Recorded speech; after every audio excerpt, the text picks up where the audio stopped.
Hello बच्चों, तो ये मेरा नेक्स्ट पार्ट ऑफ मोलैरिटी है। मोलैरिटी से रिलेटेड क्वेश्चंस हम प्रैक्टिस कर रहे हैं, राइट। तो इससे पहले 2 वीडियो आ गई हैं, तो आप उन्हें भी जाके देखें। और उसके बाद ये वीडियो नंबर 3 है। तो ये जेईई मेन 2021 में आया हुआ है। 4.5 ग्राम ऑफ कंपाउंड ए, जिसका मोलिकुलर वेट है 90, was use to make 250 ml of its aqueous solution. The molarity of solution is this, the value of x is. तो बिल्कुल सिंपल मोलैरिटी का क्वेश्चन है। तो मोलैरिटी होती है number of moles of solute divide by volume of solution. तो number of moles of solute किस क्या है इसमें 4.5 ग्राम ऑफ कंपाउंड ए। तो कंपाउंड ए आपका क्या है, सोल्यूट। तो 4.5 ग्राम डिवाइड बाय इसका जो मोलर मास है वो है 90 ग्राम पर mole divide by volume of solution was use to make 250 ml of its aqueous solution. तो 250 ml आपका क्या हो गया, वॉल्यूम। अब जो वॉल्यूम है ये लीटर में होना चाहिए। तो लीटर में करने के लिए मैं इसको 1000 से क्या कर दूंगी, डिवाइड कर दूंगी, ml पर लीटर। ओके जी। तो ये क्या हो जाएगा, जब आप इसको सोल्व करेंगे तो जाएगा 4.5 इंटू इसकी मल्टीप्लिकेशन इसमें और इसकी इसमें 1000 इंटू 90 इंटू 250, ये क्या आ जाएगा, मोल पर लीटर। ओके जी। 254 ज़ा 1000, जब आप इसको यहाँ पे करेंगे तो 45 2 ज़ा 90 और 0 को 0, ये हो जाएगा 1/5, 4 5 ज़ा 20, इतने मोल पर लीटर। या फिर आप लिखोगे 2, या फिर इसकी वैल्यू आएगी 0.2, या इसको लिख सकते हो 2 इंटू 10⁻⁻1 मोल पर लीटर। तो इसका मतलब x की वैल्यू जो आपकी आई वो क्या आई, 2। ओके जी, नेक्स्ट क्वेश्चन पे चलते हैं। नेक्स्ट क्वेश्चन है 10.30 milligram of O2 is dissolve into a liter of sea water of density this. The concentration of O2 in ppm is, देखिए 10.30 मिलीग्राम।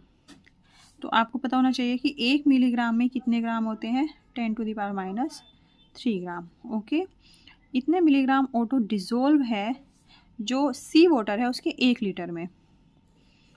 सी वाटर जो आपका है, अगर ये 1 लीटर है, अगर ये सी वाटर है और ये 1 लीटर है, 1 लीटर है, तो इसमें जो ऑक्सीजन डिजोल्व है, जो ऑक्सीजन डिजोल्व है वो है 10.30 मिलीग्राम। अब इस 10.30 मिलीग्राम को अगर ग्राम में चेंज करना हो तो कितना होगा, 10.30 into 10⁻³ gram, because 1 milligram is equal to 10⁻³ gram. Okay, और इस वाटर की जो डेंसिटी है वो है 1.03 ग्राम पर ml। डेंसिटी ये है इसमें। तो कॉन्सेंट्रेशन ऑफ O2 बतानी है आपको पार्ट्स पर मिलियन में, ठीक है जी। तो कॉन्सेंट्रेशन ऑफ O2 बतानी है पार्ट्स पर मिलियन में। अगर आप डेंसिटी की बात करें तो देखिए, आप डेंसिटी के बारे में चलें तो इसका मतलब है कि 1 ml ऑफ सी वाटर का जो आपका मास है वो कितना है, 1.03 ग्राम, ये गिवन है। तो 1000 ml का कितना होगा, 1000 ml का क्या होगा, इसमें 1000 से मल्टीप्लाई कर दो, यानी कि 1030 ग्राम ऑफ सी वाटर। मतलब इतने ml, यानी अगर 1 लीटर आप सी वाटर लो तो उसका वजन इतना होगा, ठीक है जी। और इस पूरे में 10.30 मिलीग्राम क्या डिजोल्व है, ऑक्सीजन, ये तो उसने बोला हुआ है। तो आप ये देखिए, अब इधर से देखिए 1030 gram of sea water contains कितना ऑक्सीजन कंटेन कर रहा है, ये 10.30 मिलीग्राम, 10.30 मिलीग्राम यानी 10.30 इंटू 10⁻³ ग्राम, यही इतने ग्राम ऑफ O2। अगर आप 1 ग्राम निकालें तो 1 ग्राम ऑफ सी वाटर कितना कंटेन करेगा, 1030 इंटू 10⁻³ और ये 1030 से डिवाइड हो जाएगा, ठीक है, क्योंकि एक के लिए निकालेंगे तो ये डिवाइड में आ जाता है। 1030 इतने ग्राम ऑफ O2, ठीक है जी। लेकिन मुझसे पूछा कितने हैं, पार्ट्स पर मिलियन में, और 1 मिलियन में कितने ग्राम होते हैं, 10⁻6, यानी कि 10⁻6 ग्राम में कितना होगा ये, ठीक है। देखिए एक के लिए मुझे कुछ चीज़ पता है, ज़्यादा के लिए पता करना हो तो उसी चीज़ से मल्टीप्लाई हो जाता है। तो 10⁻6 ग्राम में होगा 10.30 इंटू 10⁻³ डिवाइड बाय 1030 इंटू 10⁻6, यानी कि जब आप इसको सोल्व करोगे, देखो ये 1 2 2 0 यहाँ आएगा, पूरा कैंसिल हो जाएगा। 6 - 3 कितना हो जाएगा, 3, ये हो जाएगा ऊपर 10⁻3 और ये कितना हो जाएगा 10⁻2। तो जब आप इसको सोल्व करोगे तो क्या बचेगा 10, यानी कि 10 ppm। तो यहाँ क्या आएगा 10 ppm। तो concentration of O2 in ppm कितना होगा, 10 ppm। ओके जी, चलिए अब अगले क्वेश्चन पे चलते हैं। अगला क्वेश्चन है the molarity of HNO3 in a sample which has density 1.4 ग्राम पर ml and mass percentage is 63% is। तो एक HNO3 का जो मोलैरिटी बताना है, HNO3 का एक सैंपल है जिसकी डेंसिटी इतनी है और मास परसेंटेज इतना है, और मॉलिक्यूलर वेट भी दे रखा है, ठीक है जी। तो सिंपल मोलैरिटी का फॉर्मूला लगाओ, नंबर ऑफ मोल्स ऑफ क्या, solute, divide by volume of क्या, सोल्यूशन, और किस में, लीटर में, और नंबर ऑफ मोल्स क्या होते हैं, mass in gram divide by molar mass. Okay, तो n क्या होता है, mass upon molar mass of solute. Mass कितना है आपका, मास परसेंटेज दे रखा है तो 63 ग्राम मान लूँगी, और डिवाइड बाय मोलर मास मेरा दे रखा है 63 ही है, क्या, ग्राम पर मोल। अब आ जाते हैं इसके वॉल्यूम पे। देखिए यहाँ पे वॉल्यूम डायरेक्टली मेंशन नहीं किया, क्या दे दिया, डेंसिटी। तो अगर 63 ग्राम आउट ऑफ सम सैंपल, अगर 63 ग्राम HNO3 है, ठीक है, तो टोटल कितना हुआ होगा, वो 100 ग्राम में से ही तो 63 है, क्योंकि जो परसेंटेज तो आप 100 के बेस पे निकालते हैं ना। तो अगर 63 ग्राम सोल्यूट है तो सोल्यूशन कितना है, 100 ग्राम। लेकिन मुझे ग्राम में थोड़ा ही चाहिए, ये चाहिए लीटर में, और इसको लीटर में चेंज करने के लिए इसको डिवाइड किससे करूँगी, डेंसिटी से, क्योंकि मास इज इक्वल टू होता है वॉल्यूम इनटू डेंसिटी। ओके, तो अगर मुझे वॉल्यूम चाहिए तो मास को मैं किससे डिवाइड करूँगी, डेंसिटी से, ठीक है जी। तो मास है, मास को मैं डिवाइड करूँगी किससे, डेंसिटी से। डेंसिटी मेरी हो गई 1.4 ग्राम पर ml, यानी कि ये जो मेरी टर्म है ये ml में आएगी, राइट। यानी कि ये क्या आएगा, 63 इंटू 1.4 डिवाइड बाई 63 इंटू 100, जैसे हम अभी तक मल्टीप्लाई कर ही रहे हैं। और ये मेरा किस में आएगा, यहाँ पे तो मोल आ जाएगा, ये मोल ऊपर चल जाएगा ना, ग्राम से ग्राम कैंसिल हो जाएगा, मोल पर ml आ रहा है ये, ठीक है। तो इस ml को 63 से 63 गया, इस ml को लीटर में चेंज करने के लिए इसको इससे किससे डिवाइड करेंगे, 1000 से। ओके, इसे किससे डिवाइड करेंगे, 1000 से, यानी कि ये हो जाएगा 1.4 डिवाइड बाय 100 इंटू 1000।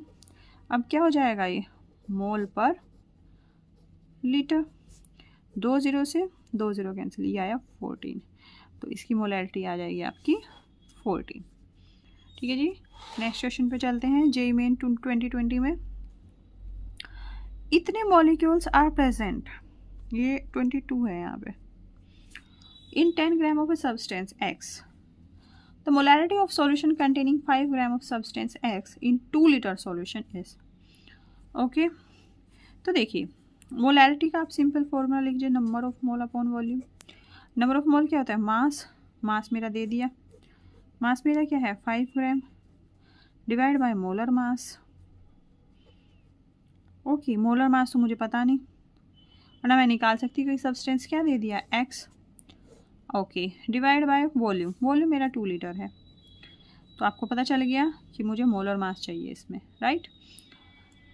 ये लीटर में है, ये ग्राम में है, किसी चीज़ में कोई दिक्कत नहीं है। तो मोलर मास किससे निकलेगा, इससे, ओके।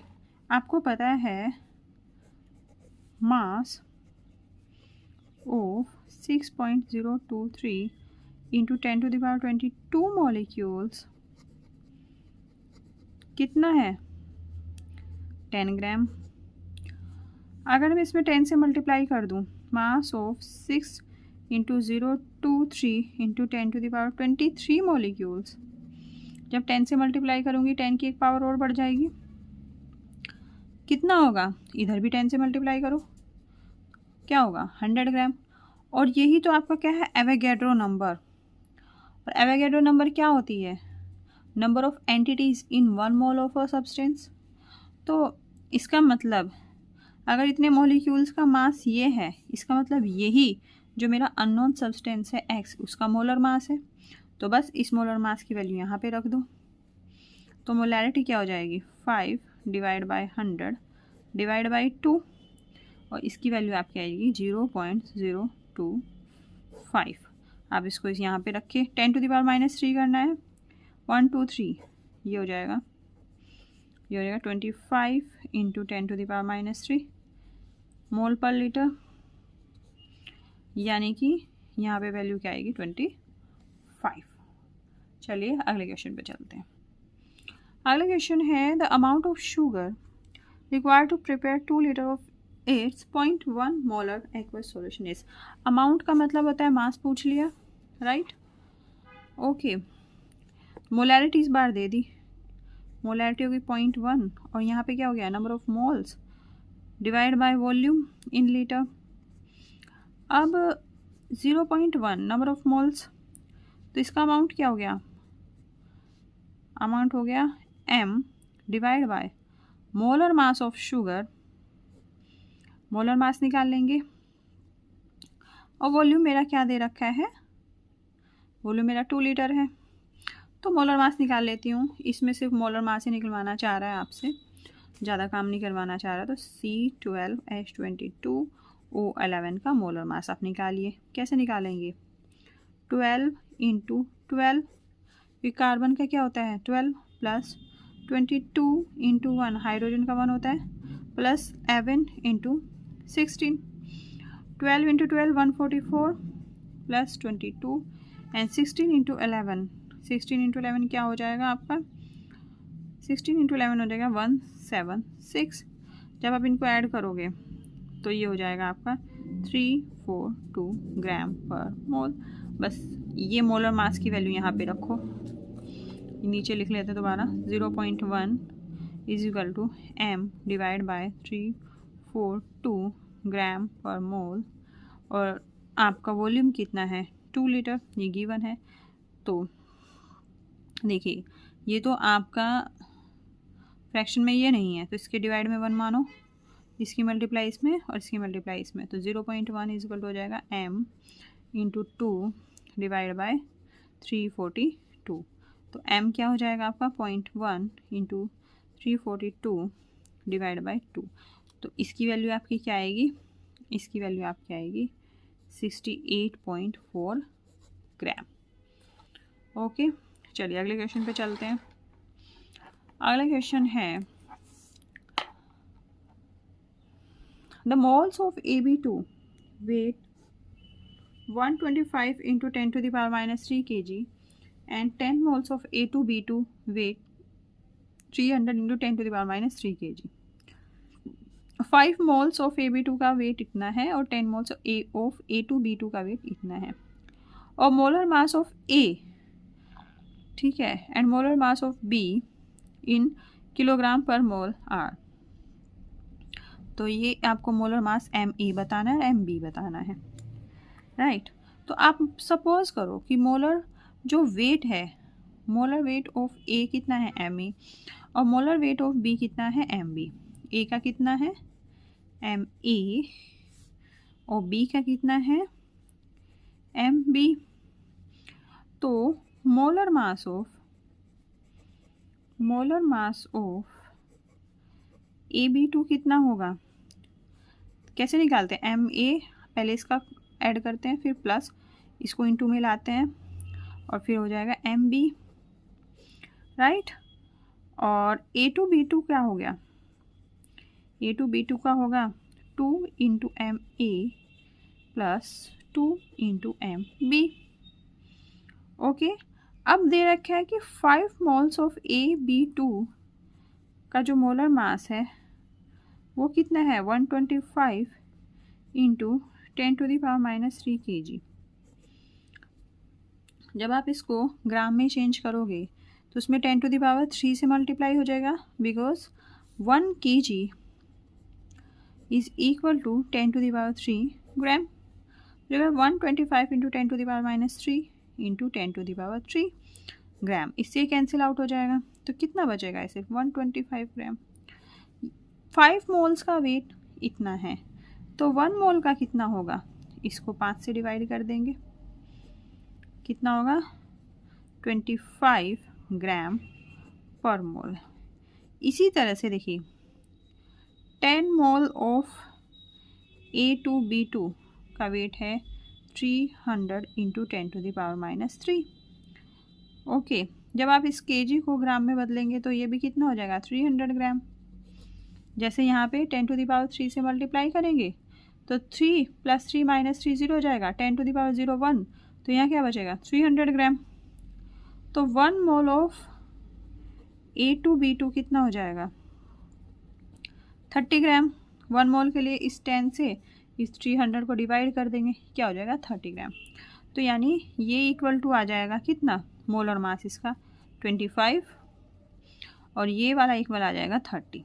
बस अब इन दोनों इक्वेशंस को सोल्व कर दो, आपका MA एंड MB आ जाएगा। सोल्व कैसे करेंगे देखिए, पहले ये ऊपर लिख लेती हूँ मैं, 2MA plus 2MB is equal to 30 और ये आ जाएगा MA plus 2MB is equal to 25।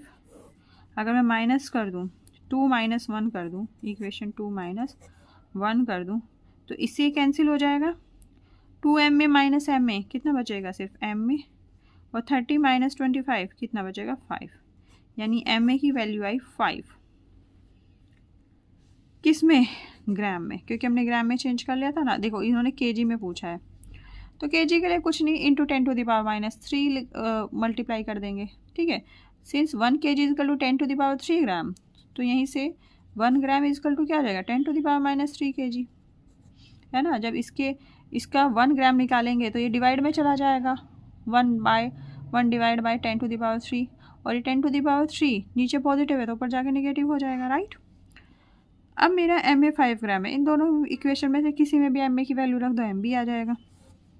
इसी में रख देती हूँ, MA 5 plus 2MB is equal to 25, 2MB is equal to 25 minus 5, ये 5 इधर जाके क्या हो जाएगा माइनस, तो 2MB इजकल टू हो जाएगा 25 - 5 कितना बचेगा 20, तो MB हो जाएगा 2 ×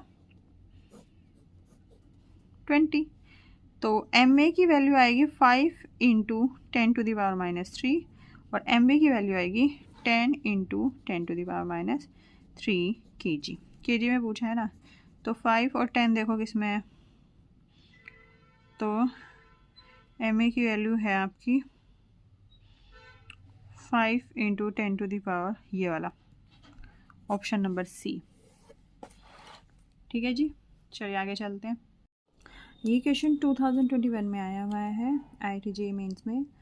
चलिए इसको करते हैं। When 10 ml of an aqueous solution of Fe2 positive ions was titrated in the presence of dilute H2SO4 using diphenylamine indicator, 15 ml of 0.02 molar solution of K2Cr2O7 was required to get the end point. The molarity of the solution containing Fe2 positive ions is x into 10⁻² molar. The value of x is, ठीक है। तो ये आपका titration का question है। तो titration में क्या होता है, एंड पॉइंट पे क्या होता है ना। एंड पॉइंट पे क्या होता है,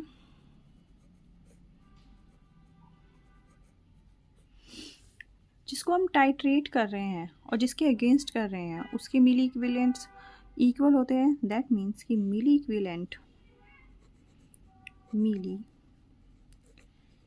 equivalent of Fe2 positive ions are equal to milli